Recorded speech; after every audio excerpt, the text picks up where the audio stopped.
आसान है। Good morning dear students, कैसा उम्मीद करता हूँ सभी अच्छे होंगे। प्यारे बच्चों, अभी ना पूछो कि मंजिल है कहाँ, अभी तो सफ़र का इरादा क्या है। न हारे थे न कभी हारेंगे, किसी और से नहीं खुद से ये वादा किया है। भागते रहो अपने गोल के पीछे, क्योंकि आज नहीं तो और कभी करेंगे लोग गौर कभी। बस रुकना मत, आएगा आपका भी दौर कभी। डियर स्टूडेंट्स, परिश्रम ही सफलता की कुंजी है, हम ये जानते हैं। एक प्लान बनाकर, योजना बनाकर यदि हम उसे प्राप्त करने के लिए लगातार प्रयास करते रहते हैं तो हमें सफलता एक दिन अवश्य मिल जाती है। प्यारे बच्चों, जीवन जीने के लिए रोटी, कपड़ा और मकान के अतिरिक्त यदि किसी चीज़ की ज़रूरत पड़ती है ना, तो वो होती है हवा, ऑक्सीजन। और ये ऑक्सीजन हमें किससे प्राप्त होती है जानते हो आप? यस, आपके दिमाग में बात आ रही होगी, पेड़ पौधों से, राइट। कौन सी प्रोसेस होती है पेड़ पौधों में जिससे हमें ऑक्सीजन प्राप्त होती है? बता दिया, हाँ समझ गया मैं, राइट, प्रकाश संश्लेषण। और इसी प्रोसेस से कार्बोहाइड्रेट मीन्स भोज्य पदार्थ का निर्माण होता है और साथ में ऑक्सीजन भी उत्पन्न होती है। और ये दोनों ही हमारे लिए बेहद ज़रूरी है। ठीक है, तो आज हमारा टॉपिक बहुत इम्पोर्टेंट होने वाला है, पढ़ने वाले बच्चों के लिए भी, साथ में कंपटीशन एग्ज़ाम देने जो बच्चे जा रहे हैं या तैयारी कर रहे हैं उनके लिए भी। तो प्लीज़, यदि आपने हमारे चैनल को लाइक, शेयर और सब्सक्राइब नहीं किया तो कर लीजिएगा। आज का टॉपिक आपके लिए बहुत महत्वपूर्ण होने वाला है। ठीक है, तो आइए देखते हैं फोटोसिंथेसिस होता क्या है। तो प्यारे बच्चों, उसे जानने के पहले हम ये देखना पड़ेगा कि जो एक पौधा होता है उसके 3 इंपॉर्टेंट भाग होते हैं, जिसका जो सबसे नीचे जड़ वाला हिस्सा ये क्या कहलाता है? रूट कहलाता है ना। रूट मीन्स जड़। और ये जो स्तंभ के समान होता है उसको हम बोलते हैं स्टेम। और ये जो स्टेम होता है इसको हम बोलते हैं तना। और ये हिस्सा कहलाता है लीफ। लीफ मीन्स पत्ती। ओके, तो इस प्रकार से हम एक पौधे को 3 भागों में बांट सकते हैं ना। अब यहाँ पर हम ये देखना कि प्रकाश संश्लेषण जो प्रोसेस होगी या फोटोसिंथेसिस होता है उसमें जो पौधे में जो पत्ती होती है स्टूडेंट्स, तो पहले हम इसको समझते हैं कि पत्ती की जो शीर्ष भाग होते हैं, जो किनारे वाले हिस्से होते हैं, यहाँ पर छोटे छोटे मतलब छिद्र पाए जाते हैं, है ना। यहाँ पर क्या होते हैं? छोटे छोटे छिद्र पाए जाते हैं और इनको हम बोलते हैं स्टोमेटा। स्टोमेटा मीन्स रंध्र, है ना, ये हम जानते हैं। ठीक है, ये इम्पोर्टेंट भूमिका निभाते हैं प्रकाश संश्लेषण में। कैसे? यहाँ पर क्या कि ऑक्सीजन और कार्बन डाइऑक्साइड, इन दोनों गैसों का जो विनिमय होता है वो स्टोमेटा के माध्यम से ही होता है, रंध्र के माध्यम से ही होता है। ठीक है, तो प्रकाश संश्लेषण में हम जानते हैं कि पौधे क्या करते हैं? कार्बन डाइऑक्साइड लेते हैं, तो कार्बन डाइऑक्साइड मीन्स CO2। ठीक है, और CO2 लेंगे और जो प्रोसेस सब कंप्लीट हो जाएगी तो इन्हीं रंध्रों के माध्यम से क्या निकालेंगे? ऑक्सीजन। ठीक है, ऑक्सीजन निकालेंगे, मतलब ऑक्सीजन का निर्माण होता है, तो इन्हीं रंध्रों के माध्यम से ऑक्सीजन बाहर निकलती है। तो वायुमंडल की बात करें तो वायुमंडल में कार्बन डाइऑक्साइड की मात्रा कितनी होती है? तो हम जानते हैं वायुमंडल में होती 0.03% कार्बन डाइऑक्साइड उपस्थित होती है। और ये कार्बन डाइऑक्साइड इन रंध्रों के माध्यम से पौधे प्राप्त करते हैं और इन्हीं रंध्रों के माध्यम से जब ये प्रोसेस कंप्लीट हो जाती है तो ऑक्सीजन को बाहर भी निकालते हैं। मतलब गैसों का विनिमय किसके माध्यम से होता है? तो आपको बताना है कि रंध्र के माध्यम से, है ना। इस प्रकार के क्वेश्चन भी आपसे पूछे जा सकते हैं। ठीक, आप देखिए यहाँ पर प्रोसेस कौन सी हो रही है। वायुमंडल में कार्बन डाइऑक्साइड की मात्रा यहाँ पर बाहर की तरफ यदि हम देखें तो ज़्यादा है, जब अंदर लेंगे तो वहाँ पर कम होगी सांद्रता। तो अधिक सांद्रता से जब कम सांद्रता की और मतलब गमन होता है डियर स्टूडेंट्स, तो उसको हम बोलते हैं विसरण। कौन सी प्रोसेस होती है यहाँ पर? विसरण। विसरण मीन्स डिफ्यूजन। तो हम यहाँ बोल सकते हैं कि यहाँ पर विसरण के माध्यम से, विसरण, है ना, कौन सी प्रोसेस होती है? यहाँ पर विसरण होता है। ठीक है, और यहाँ जब पत्ती में जैसे ऑक्सीजन की मात्रा बढ़ती है तो ये ऑक्सीजन को क्या करते हैं? बाहर निकालते हैं।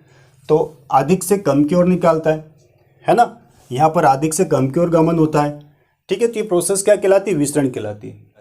तो डियर स्टूडेंट्स, इन पत्ती के अंदर हम देखें तो ये इस धब्बे नुमा जो मैंने ग्रीन कलर से बना रखे हैं ना, तो इसको यदि हम बाहर निकाल के इसकी स्ट्रक्चर की बात करें, इनको हमने निकाल के यहाँ देखें तो स्टूडेंट हम पाएंगे कि ये धब्बेनुमा जो स्पॉट्स होते हैं, तो इनकी संरचना अगर हम देखें बना के तो ये इस प्रकार से होता है। यहाँ पर इस प्रकार की बहुत सारी प्लेट्स ऐसे व्यवस्थित रूप से क्रमबद्ध तरीके से जमी होती है, ठीक है। और यहाँ इसके अंदर भी एक कोई लिक्विड भरा होता है। तो डी स्टूडेंट्स ये भाग क्या कहलाता है, ठीक है। तो हमें ये पता है कि सूर्य प्रकाश और क्लोरोफिल एंड ये ज़रूरी है प्रकाश संश्लेषण के लिए, साथ में पानी और कार्बन डाइऑक्साइड भी ज़रूरी है, लेकिन हम कहते हैं ना क्लोरोफिल भी ज़रूरी है, बिना क्लोरोफिल की ये प्रोसेस नहीं होगी। तो ये जो धब्बेनुमा आकृति जो स्पॉट्स पाए जाते हैं इसको हम बोलते हैं क्लोरोप्लास्ट। क्या बोलते हैं इसको हम? क्लोरोप्लास्ट। और ये स्टूडेंट्स क्लोरोप्लास्ट में यदि इसकी हम संरचना देखें तो इसमें दो भाग दिखाई दे रहे हैं। इस क्लोरोप्लास्ट में ये वाला हिस्सा कहलाता है, इसको हम बोलते हैं ग्रेना, और ये लिक्विड वाला हिस्सा कहलाता है, ये यहाँ वाला हिस्सा जो होता है ये कहलाता है स्ट्रोमा। स्ट्रोमा ये कहलाता है स्ट्रोमा, जो लिक्विड पदार्थ इसके अंदर भरा, और ये पूरी स्ट्रक्चर किसकी है? क्लोरोप्लास्ट की है, ठीक है। और क्लोरोप्लास्ट के अंदर क्या होता है? ग्रेना और स्ट्रोमा होता है, ठीक। अब ये जो ग्रेना है स्टूडेंट्स, इस ग्रेना में होता है ग्रेना के अंदर जो स्ट्रक्चर होती है वहां पर होता है थैलोकाइट। क्या होता है? थैलोकाइट। और थैलोकाइट में पाया जाता है क्लोरोफिल। क्या पाया जाता है? क्लोरोफिल। और डियर स्टूडेंट क्लोरोफिल में एक मेटल होती है जिसका नाम है मैग्नीशियम, ओके। तो फोटोसिंथेसिस प्रोसेस में यदि आपको ये पूछा जाए कि भैया क्लोरोप्लास्ट की उपस्थिति जरूरी होती है, तो बिल्कुल ज़रूरी होती है, क्योंकि क्लोरोप्लास्ट में ही क्लोरोफिल होता है, ठीक है।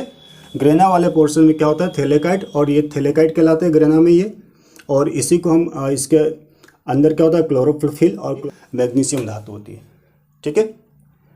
तो यहाँ पर आपसे एक और क्वेश्चन पूछा जा सकता है, ग्रेना में हिल रिएक्शन होती है, या फिर हम यूँ बोल सकते हैं कि लाइट रिएक्शन बोलते हैं उसको।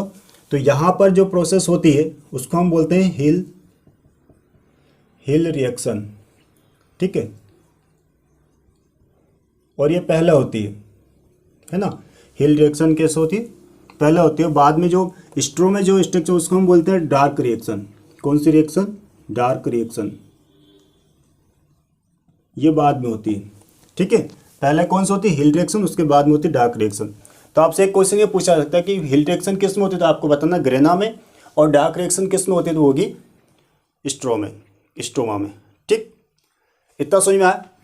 तो ये क्लोरोप्लास्ट बहुत ज़रूरी है फोटोसिंथेसिस प्रोसेस को संपन्न होने के लिए, ओके। हमें ये देखना है कि ये क्लोरोफिल क्या होता है। तो डियर स्टूडेंट्स क्लोरोफिल एक प्रोटीन युक्त कंपाउंड होता है जो पत्ती में जो हरा रंग होता है ये इसी कारण होता है, क्लोरोफिल के कारण। फर्स्ट देखें हम, सूर्य प्रकाश की भी जरूरत पड़ेगी हमें। लाइट मीन्स प्रकाश, ये कहाँ से प्राप्त हो जाएगा? ये प्रकाश होगा सूर्य से प्राप्त हो जाएगा, है ना। सेकेंड है हमारे पास में क्लोरोफिल, जो अभी हमने आपको बता ही दिया, ये कहाँ से प्राप्त होगा? ये होता है क्लोरोप्लास्ट में, ठीक है। और सेकेंड है हमारे पास में कार्बन डाइऑक्साइड CO2, या सॉरी थर्ड, ये हमें कहाँ से प्राप्त होती है? वायुमंडल से, है ना। और फोर्थ है जल मीन्स वाटर, ओके। तो ये वाटर कहाँ से प्राप्त होता है? तो वाटर जो पौधे होते हैं इनकी जो जड़ें होती हैं, है ना, भूमि के अंदर से ये जड़ें पानी को ऑब्जर्व करती है ना। तो जड़ों के माध्यम से पानी हमें पौधों की पत्तियों या पौधों तक पहुंच जाता है। तो ये चार भागों का होना बहुत ज़रूरी है फोटोसिंथेसिस प्रोसेस को संपन्न कराने के लिए, ठीक। तो ये जो कार्बन डाइऑक्साइड, दो प्रकार के पौधे, जैसे कि एक स्थलीय पौधे होते हैं, एक जलीय पौधे होते हैं। तो यदि स्थलीय पौधे हैं तो ये कार्बन डाइऑक्साइड वायुमंडल से प्राप्त होगी, और जलीय पौधे होंगे तो उनके लिए कार्बन डाइऑक्साइड जो जल में होती घुली हुई वहाँ से प्राप्त करते हैं, ठीक। तो आपको याद रखना है कि इम्पोर्टेंट जो पदार्थ होते हैं प्रकाश संश्लेषण के लिए वो कौन कौन से, तो आपको लिखना है प्रकाश क्लोरोफिल, कार्बन डाइऑक्साइड और जल। प्रकाश कहाँ से प्राप्त होता है? सूर्य से। क्लोरोफिल किस में होता है? तो पत्तियों में उपस्थित जो स्पॉट होते हैं हरे रंग के, उनमें क्या होता है? क्लोरोप्लास्ट, और क्लोरोप्लास्ट के अंदर ग्रेना होता है, और ग्रेना में थैलोकाइट, और थैलोकाइट में क्लोरोफिल होता है। ठीक है। दूसरी बात, क्लोरोफिल में कौन सी धातु पाई जाती है? तो आपको बताना है मैग्नीशियम धातु होती है। ठीक। और स्टूडेंट्स, ये मैग्नीशियम धातु है ना, ये मैग्नीशियम धातु सबसे अधिक सूर्य प्रकाश के रंगों में से लाल रंग को ज़्यादा एब्जॉर्ब करता है।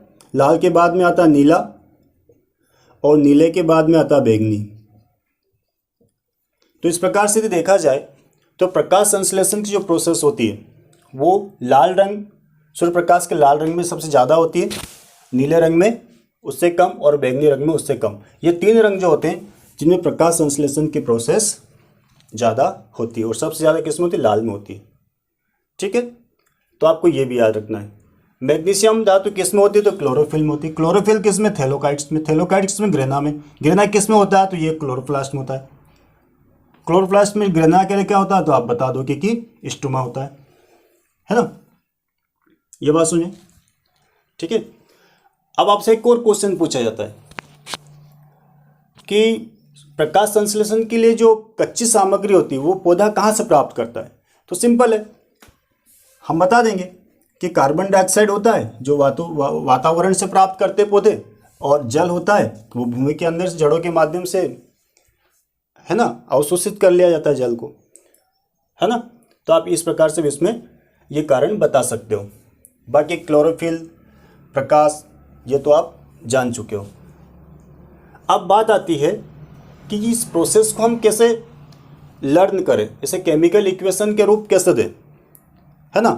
तो ये चार भाग आपको नाम याद हो जाएंगे, इनको याद रखना है तो आप इसके रिएक्शन आसानी से कर पाओगे। देखिए, तो आपको याद रखना है कि ये सबसे पहली बात तो ये प्रोसेस किस में होती है? हरे पौधों में होती है। तो हरे पौधों में क्या होता है कि कौन कौन भाग ले रहे हैं? एक तो होता है हमारे पास में carbon dioxide, CO2 plus, water H2O, किसकी प्रेजेंट में? तो यहाँ पर हम लिखेंगे सूर्य प्रकाश, ओके, सूर्य प्रकाश एंड क्लोरोफिल, ओके, क्लोरोफिल की उपस्थिति में कार्बन डाइऑक्साइड और जल संयुक्त होकर यह क्रिया करके carbohydrate means glucose C6H12O6 plus oxygen 6O2 plus साथ में जल का निर्माण भी करते हैं। ओके, ये हमारी हो गई प्रकाश संश्लेषण के रासायनिक समीकरण। ये समीकरण आपको याद है तो आप इसको देख के डेफिनेशन लिख पाओगे। कैसे लिखोगे, है ना, कि हरे पौधों में सूर्य प्रकाश व क्लोरोफिल की उपस्थिति में कार्बन डाइऑक्साइड व जल संयुक्त होकर कार्बोहाइड्रेट का निर्माण करते हैं, साथ में ऑक्सीजन और जल भी बनता है। ठीक है। तो इसका नाम क्या था? हमने इसको लिखा था कार्बन डाइऑक्साइड, ये तो हम ठीक। तो हरे पौधों में सूर्य प्रकाश व क्लोरोफिल की उपस्थिति में कार्बन डाइऑक्साइड व जल क्रिया करके कार्बोहाइड्रेट का निर्माण करते हैं, साथ में ऑक्सीजन और जल भी बनता है। इस प्रोसेस को हम बोलते हैं फोटोसिंथेसिस। क्या बोलते हैं? फोटोसिंथेसिस, है ना। अब यहाँ पर जब ये प्रोसेस हमने पढ़ी, अब एक क्वेश्चन ये बनता है स्टूडेंट्स कि आपसे ये सब पूछा जाता है कि बताइए कार्बन डाइऑक्साइड से, है ना, कार्बन डाइऑक्साइड से जो कार्बोहाइड्रेट बनता है वो कौन से प्रोसेस होते हैं, उस प्रोसेस को या उस क्रिया को हम क्या बोलते हैं? तो आपको याद रखना है कि कार्बन डाइऑक्साइड का प्रकाश संश्लेषण में अपचयन होता है। अपचयन क्या होता है? अपचयन होता है, और अपचयन के माध्यम से क्या बनता है? कार्बोहाइड्रेट बनता है, और अपचयन को बोलते हैं अंग्रेजी में रिडक्शन। ठीक है। तो यहां से क्वेश्चन ये बन सकता है कि बताइए कि कार्बन डाइऑक्साइड का प्रकाश संश्लेषण में क्या होता है और उसके परिणाम स्वरूप बनता क्या? तो आप लिखेंगे कि कार्बन डाइऑक्साइड का प्रकाश संश्लेषण प्रोसेस में अपचयन के माध्यम से, रिडक्शन के माध्यम से कार्बोहाइड्रेट में परिवर्तन होता है। कार्बन डाइऑक्साइड क्या बनाता है, कार्बोहाइड्रेट बनाता है। कौन से प्रोसेस से, तो रिडक्शन से। ठीक है। दूसरा क्वेश्चन है कि ये बताइए कि अब ऑक्सीजन हमें किससे प्राप्त होती है। तो डियर स्टूडेंट्स, फोटोसिंथेसिस में ऑक्सीजन हमें जल से प्राप्त होती है। किससे प्राप्त होती है, जल से। कौन से प्रोसेस के माध्यम से, तो जब यहाँ पर कार्बन डाइऑक्साइड का क्या हुआ, रिडक्शन हुआ, तो जल का क्या हुआ, यहाँ पर ऑक्सीडेशन हुआ, मतलब ऑक्सीकरण।